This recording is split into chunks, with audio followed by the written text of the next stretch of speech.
Hey, it's Ryan Reynolds here from Mint Mobile. Now, I was looking for fun ways to tell you that Mint's offer of unlimited premium wireless for $15 a month is back. So I thought it would be fun if we made $15 bills. But it turns out that's very illegal. So there goes my big idea for the commercial. Give it a try at mintmobile.com/switch. Upfront payment of $45 for 3-month plan, equivalent to $15 per month required. New customer offer for first 3 months only. Speed slow after 35 gigabytes if network's busy. Taxes and fees extra. See mintmobile.com.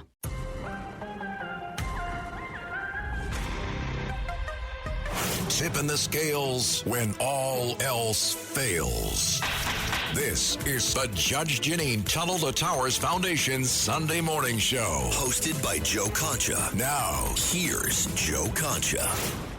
The Judge Jeanine Pirro Tunnel to Towers Foundation Sunday Morning Show. Entertaining and informative. On the Red Apple Podcast Network. Welcome back, everybody. We're going to bring in our very, very VIP guest here right now because Larry O'Connor, I've appeared on his program in Washington, D.C. many times, so always nice to return the favor, and that, of course, is O'Connor and Company, WMAL. Larry you could also find at townhall.com, his commentaries and columns. Larry, thanks for joining us. We appreciate it. Joe, they say I bring the P in VIP, and I'm not. I think I'm insulted by that, actually, now that I think about it. But it's all good. Good to talk to you.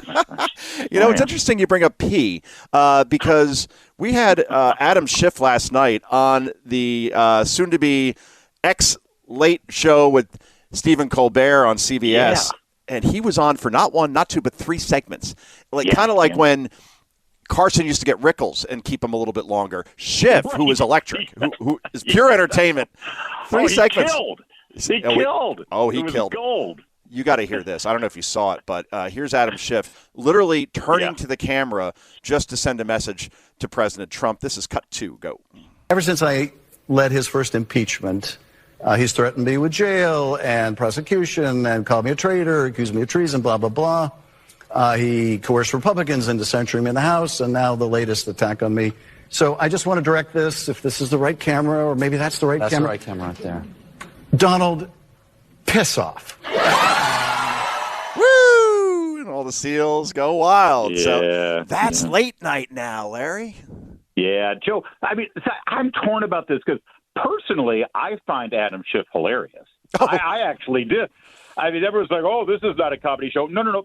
That's actually hilarious, but I think for all the wrong reasons. I'm partly sad about this because, I mean, you and I, we're kind of the same generation. When Letterman went to CBS, that was such a huge thing. You remember the book and the movie Late Shift? Leno. What a story. And I remember I was a Letterman guy, 100% all the way. Loved him. I was addicted to his show. He created that franchise. And it was the 90s. It's amazing that it's been around so long. You know, brought it back right there on Broadway at the Ed Sullivan Theater next to the Broadway Theater. It was an event. It was huge. And to see it die this miserable death is actually kind of sad. It couldn't have happened to a nicer guy, Stephen Colbert, because I know for a fact just from watching his show that he loathes me because of my political perspective. And that's kind of the problem, isn't it? That they sort of lost the plot here, and they forgot that their job was to entertain, not to lecture. Who wants to tune in for that every night? Clearly not enough people because it was just unsustainable with how much that show cost. It's almost as if, Larry, they said, you know what? If you didn't get enough of MSNBC and CNN before, this is the place for you. Right? And I got some stats for you. I was just on Fox not too long ago, and I was asked, well, is CBS misleading people by saying that this was a financial decision? And after doing my research, absolutely it was. So listen to this. This is incredible. Mm-hmm. So CBS pays Colbert $20 million a year, okay? Oh, my Lord. $20 million. And those salaries don't exist anymore, right? That's kind of a thing of the past. And he still finishes his distant second to Greg Gutfeld on Fox in late night. But then he has a staff of more than 100 people. Okay, we're talking army of writers. I think he has at least 18. He's got a house band, multiple producers, directors, bookers, IT staff. It costs $2.5 million to produce each show. So if you do that over an entire year, you're talking $130 million. So with the ratings it's getting and what they have to pay out in production costs and in salary, there's no way this show is making money. So I think when CBS says we're budget cutting and we're looking at the most expensive show in our network to start with, I believe them actually in this case. Yeah, and it's not even prime time, by the way. So even if they did have ratings, which they don't, and even if they could sell ads, which I don't think they did, the rates are by definition lower because it's 11 o'clock at night. You're not getting the prime time audience. That's insanity that it took that. And let's not forget, that's 42 minutes of content when you take the commercials out. And it's, by definition, a talk show, which means half of the content isn't even Steven Colbert. It's the guest talking. Great so, point. The writers aren't working on that part of it. Absolute pathetic. But you mentioned Gutfeld, and I know a lot of people are like, oh, if they were smart, they'd put Gutfeld on there. Let me just be clear. I like Greg, and I like the show, by the way, but I'm going to be honest with you. It's successful and it's wonderful, but the problem with Gutfeld's show is because it's on the Fox News platform, at the end of the day, I'm done. Frankly, even Greg's show is too news-oriented. If they were really, really smart, if CBS really cared about entertaining their audience and cared about making money, it's such a no-brainer. The answer was this week at the ESPYs. You back up the Brinks truck for Shane Gillis and say, Shane, I don't care how you vote. Just entertain people and make them laugh. And Shane Gillis could actually reinvent the medium, but they're not going to do that. That's the thing. Ricky Gervais, right, or Shane Gillis, yes, where you have somebody where every night you don't know what they're going to say next, and that's what makes keep coming back. And when Howard Stern was Howard Stern before he completely lost his mind, he was that was the number one reason why people listen to him, especially as haters, because you want to hear what he's going to say next. And that's the thing about Colbert. Utterly predictable, myopic. It's all Trump. I mean, it's even when he wasn't in office, they still just hammered him. And listen to this stat, by the way, and you're going to love this.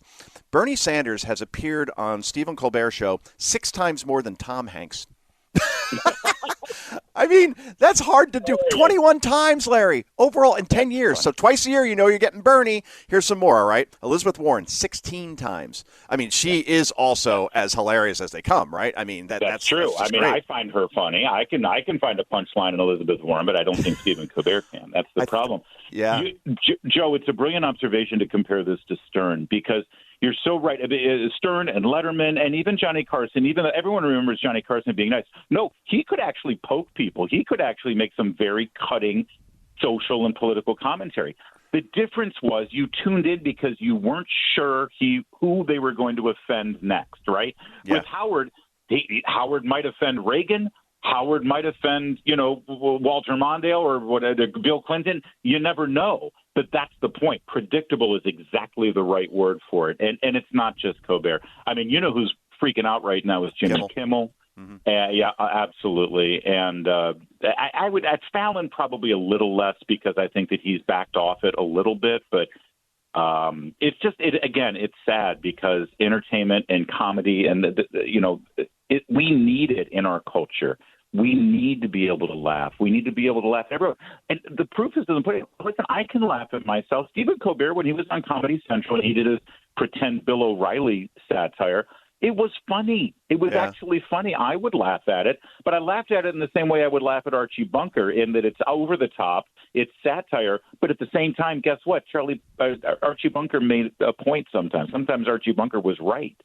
And so was Stephen Colbert's character. They've lost the plot, man. It's amazing. Night and day, right? Colbert, it's a hateful show. I mean, it really is.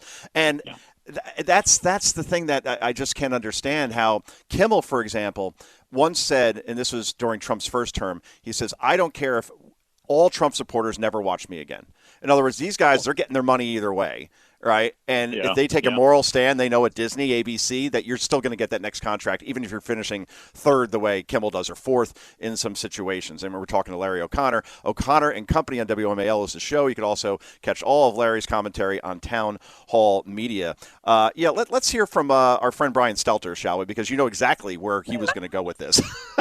our very good friend Brian Stelter. Yeah. Oh, talk about predictable. Yes. CNN's senior media correspondent. This is Cut One. Go. Brian, CBS is saying this is a financial decision. It is certainly, the timing of this is kind of stunning.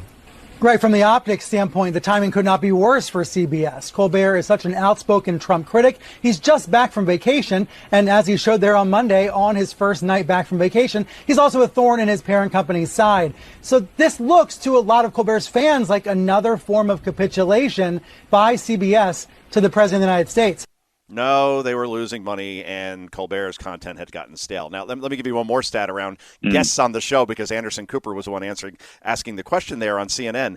Anderson Cooper has appeared on Colbert's show 20 times. Gayle King, 14, Jake Tapper, 12, Rachel Maddow, 8. Seth Rogen has appeared less than all of those people. And at last check, Seth Rogen, who's, kind of faded in recent years, but in his prime, that's the guy you probably want on, and he appears less than Rachel Maddow, Tapper, Gayle King.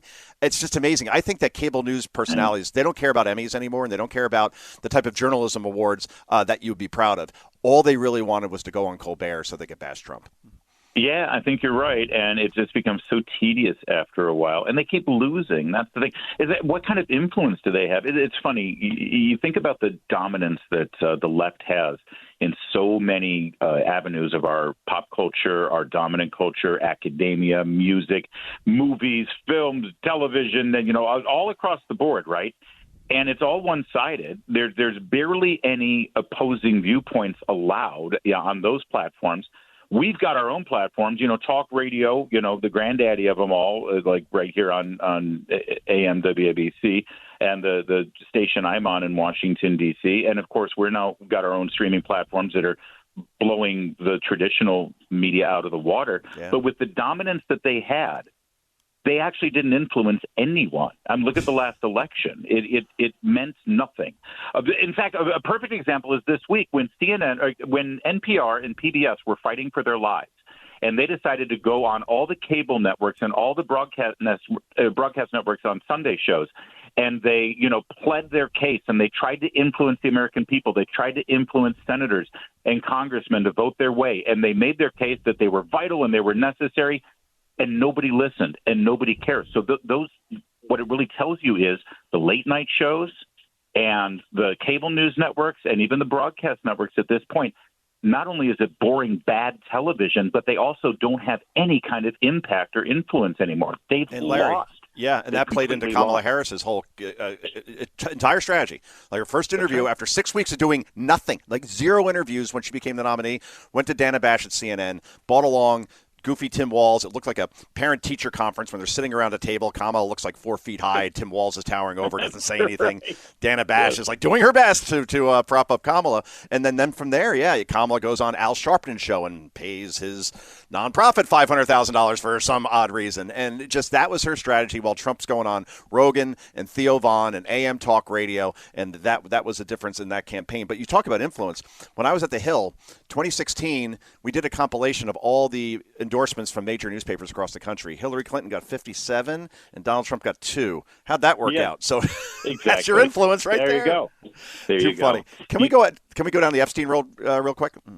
Yeah, but I want to butt it up with a shameless plug because I wrote a book about the 2024 presidential election, and I called it "Shameless Liars." And it's all about. By the way, I know it all the time because it shows up on Amazon right next to your book as a recommended read. That's you. That's right. People like Conch's book. You're going to like my book, but it's about all the lies and the way the media distorted the 24 election. But the subheading on it, because you have to have a subheading all the time. Oh, yeah. It's "Shameless Liars: How Trump Defeated the Legacy Media and Made Them Irrelevant." And that really is the bottom line here. They threw everything they had at them, every sort of mechanism, including those late night shows, and none of it worked. Trump has made them all irrelevant. And it's going to get worse. Colbert's just the tip of the iceberg here, as they all lose their jobs and they all lose their money and their salary and their influence. The major corporations that run these things, they got to figure out a new way. They got to change their business model, or it's all going to become nothing. Well, Larry O'Connor exactly nails it there. And, I think Fox showed that just recently when we signed the Ruthless podcast, the fellows out of D.C., and I've gone on there a couple of times. You got to travel down to D.C., and I didn't care. I'm like, all right, I'll take the train down. I'll do my hour, and then I'll get back on the train and go back to Jersey because I like that podcast that much. But, you got to go younger. And even Will Cain, who I was on his show recently as well, that has more of a podcast kind of feel to it at 4 o'clock, totally different than Neil Cavuto's offering for many years. That's certainly for sure. And we only got about 2 minutes here at this point. Yeah, sorry, go. I want to talk talk Epstein. Let's roll. Just real quick, yes. Washington Post puts out, from their editorial board no less, this quote: "No credible allegation has emerged to connect Trump to any of Epstein's crimes. If the full file is ever released, we are confident that no connection would be found." This is the Post saying that. Rest assured, if Trump were prominently mentioned, it would have been leaked by now. That's the exact argument that I've been making, much to the chagrin of some people that are my followers on social media. But that's the only conclusion I keep going back to, is that somebody would have weaponized this one way or the other by now. Yeah, I agree. I don't think that Trump and with this pathetic little non-story from the Wall Street Journal really sort of belies that, if that's the best they've got, the little line drawing and a strange greeting card thing that Trump clearly didn't write himself. I agree.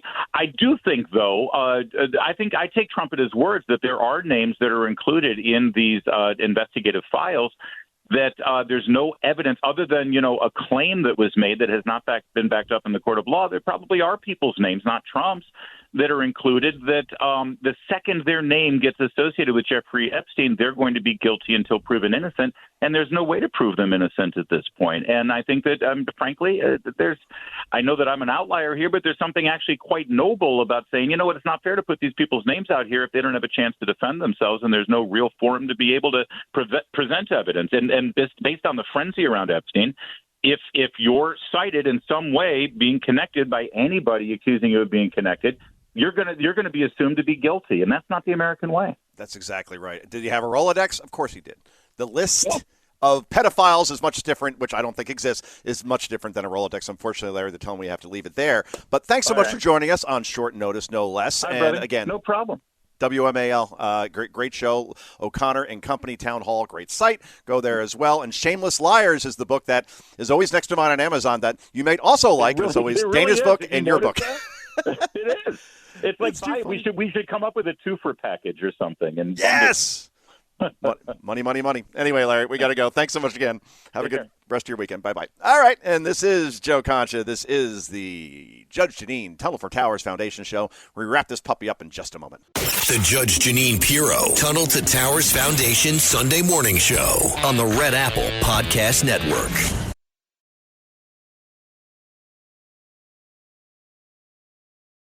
Going to the gym can be discouraging, especially if you're putting in the work but barely seeing changes. But with Tonal, you can actually see your progress with every workout. Tonal provides the convenience of a full gym and the expertise of a personal trainer anytime at home with one sleek system. Designed to reduce your mental load, Tonal is the ultimate strength training system, helping you focus less on workout planning and more on getting results. No more second-guessing your technique. Tonal gives you real-time coaching cues to dial in your form and help you lift safely and effectively. After a quick assessment, Tonal sets the optimal weight for every move and adjusts in 1 pound increments as you get stronger, so you're always challenged. Tonal lets you choose from a variety of expert-led workouts, from strength to aero hit to yoga and mobility, to keep you coming back for more. For a limited time, go to Tonal.com to get $500 off your Tonal purchase, plus a free 4-year warranty. That's Tonal.com for $500 off, plus a free 4-year warranty. Tonal.com.